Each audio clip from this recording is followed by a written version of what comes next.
I'm glad I got the memo and wore black. Let me go back. Okay.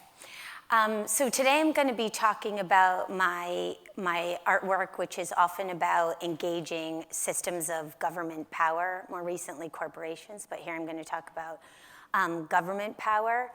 And I'm going to focus on two main projects of mine called Evidence Locker and the Spy Project. So this is a letter, the first letter that I sent to the Liverpool Police Department in 2004, which began my project Evidence Locker. Dear Observer, make me a diary and keep it safe. Take care it is mine. Hold this photograph of my face. Keep all of our entries in order. Put the letters in your desk file and the images in your evidence locker. You can edit everyone else out. Don't worry about finding me, I will help you. I will tell you what I was wearing, the time of day, and if there was anything distinguished about my look that day, I will make sure you know. Hold on to my diary for at least 7 years, which is the statute of limitations. I am closing a check. Use it for whatever expenses you have. Sincerely, Jill Magid. Liverpool's citywide CCTV system, one of the largest of its kind, holds footage for 31 days before that footage cascades off the system, unless the police department puts it in an evidence locker or a citizen writes a subject access request form, which is a legal document that says who you are, what you were wearing, the time of day, and the incident that happened. The loophole in that is that an incident is never defined. So this, legally, is an incident. By law, I went to Liverpool for 31 days, which was the cycle, and every day I filled out a subject access request form. I filled it out, though, like a letter to a lover, and sent them in with the address of Dear Observer. So this book that you see here is a collection of my subject access request forms that reads as a love story and a novella. Through the CCTV cameras, the police and I became very close. It got to the point where I would walk down the street and every single camera would start turning. I started hanging out with the police in their secret control room and teaching them about the movies that I liked. I asked them to specifically film me as if I were Brigitte Bardot in the film Contempt by Godard. I made a series of 4 videos by editing the 14 hours of official police footage that make up my evidence locker. This is a still from one of the videos called Control Room. This is an installation of Control Room at the Tate, Liverpool. Control Room is a 2-channel video that tracks me from daytime to nighttime, culled from the 31 days of my time in Liverpool. It was all filmed by the Liverpool Police and edited by myself. The videos I made move from a big brother distant point of view to one of intense intimacy as the video Trust, in which I asked the police to lead me through the city blind. This is a 2-minute excerpt from the 18-minute work. It's the first 2 minutes.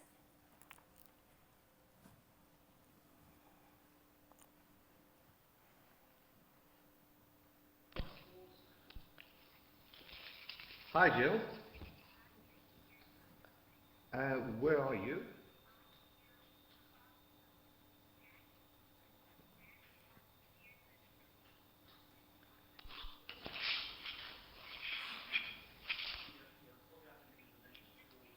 Go on.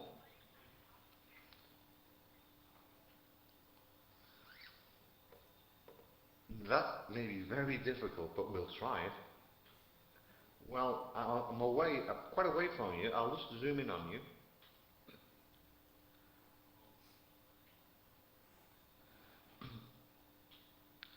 You can't see the wire. Yeah. I am. Right. Okay. Do what you want to do.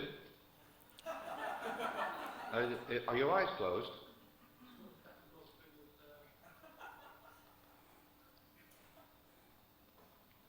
Yes, at the moment. There's several people approaching you.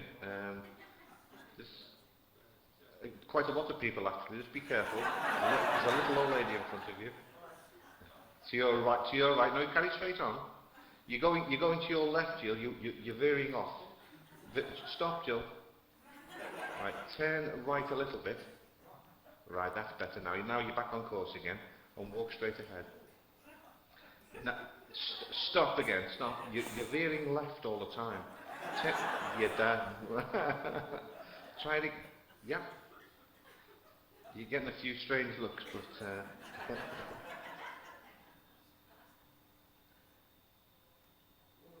Yeah, that's fine. It's really amazing to see people's reaction. Yeah, you're fine, Jill. Keep on going straight. There's no one in front of you. Lots of people about, but funny enough, there's no one in front of you. Okay, I'll stop it there. Yeah, that's fine. Looks great. I'll try to stop and it there. zoom in a little bit. There we go. So it got quite funny and interesting, and the last video that I made was a lot of the CCTV controllers, who were mainly cops, were also big bikers. So the last film I made was all the guys that supported what I was doing were on the system, and the guy who was speaking to me just now drove me through the city of Liverpool on the back of his motorcycle, and they filmed the whole thing until we literally rode off the system and into the sunset. That was Evidence Locker. So the next project I'm talking about is called the Spy Project. The Spy Project was a commission from the AIVD, which is the Dutch Secret Service. It started in 2005. It was first shown in 2008, and it finished with the confiscation of my artwork from the Tate Modern in a highly redacted novel in 2010. In 2005, I was commissioned by the Dutch Secret Service to make a work for its new headquarters as part of the law's stipulation that a portion of the budget for the new building be spent on an artwork. In New York, that's called 1% for art. The organization solicited me to help improve its public persona by providing the AIVD with a human face. And this image is my notebooks that I kept in my vetting box from the AIVD. So for the first 3 years, I met with 18 willing agents in nondescript public places around Holland, from restaurants to bars to airport meeting points. As the AIVD restricted me from using any kind of recording equipment, I collected my contact's personal data in handwritten notes, which informed my later series of neons and prints. I drafted a report of my meetings, amassing the details of individual agents into a collective that I called the organization. And again, these are the notebooks where I met with my agents and the official vetting box, which are now all property of the Dutch Secret Service. This is the first exhibition at Stroom in The Hague. And it was in 2008, and it marked the official end to my commission with the Dutch Secret Service. This is the installation that I call I Can Burn Your Face. The meaning of I Can Burn Your Face, it was slang within the Dutch Secret Service that if you knew too much about an agent's identity, you had the possibility of burning them, which meant exposing them. So I took that literally and made a pile of neon, and each neon pile represents one of the agents I spoke with. They're pulled directly from my notebooks in my handwriting. This piece is called the 18 Spies. There's 18 of them, and there are 18 letterpress prints that were also in that show. The prints, in prose-like language, loosely describe my agents' faces and work as maps for the neons that were on the floor in the I Can Burn Your Face installation. At the end of the exhibition, and with the submission of my report, the AIVD decided that I was a national security threat of Holland. They confiscated permanently, among other things, 7 of the 18 spies, which had been shown for 6 weeks and had been previously approved by the Dutch Secret Service. Oddly, though, the neon works, which had the same words as the 18 spies, the corresponding prints to the neons, were not confiscated. And what I learned there is it's as if once something was made into concrete sculpture, so it looked like art rather than text on a page, it was no longer dangerous, and I was able to keep the neons. So as a reaction to them confiscating the prints, those 7 neons I've permanently turned off, and I show them off. And an interesting thing about pure neon is that the red is the neon, the material, but the glass is clear. So when you turn them off, they kind of disappear in that room. I now show the 18 spies with 7 empty frames. This is an example of one spy on and 1 spy off. Besides the print, the other main problem that the Dutch Secret Service had with me was my report on the organization I had given them. I had realized my report as a nonfiction novel, a hybrid, entitled Becoming Tardin. The title refers to Tardin, who was a fictional character, the protagonist of Jerzy Kosinski's book, Cockpit, in which Tardin was a spy so deep undercover that even the other spies didn't realize he was a spy. Along with the confiscation of my work, the organization redacted 40% of my novel. The director of the Secret Service sent me a letter that I would only be allowed to show the book once, under glass as an object of art, and a one-time only exhibition, after which time it would be permanently confiscated by the Dutch government. In 2009, I followed his instructions exactly. I tore the body of the book from its spine and laid it under glass in a one-time only exhibition at the Tate Modern in London. I then wrote the director of the AIVD a love letter, telling him that the body of the book was waiting for him under glass at the Tate. I gave him a schedule of museum hours and signed the book, Your Author, Jill Magid. This is it installed at the Tate under glass.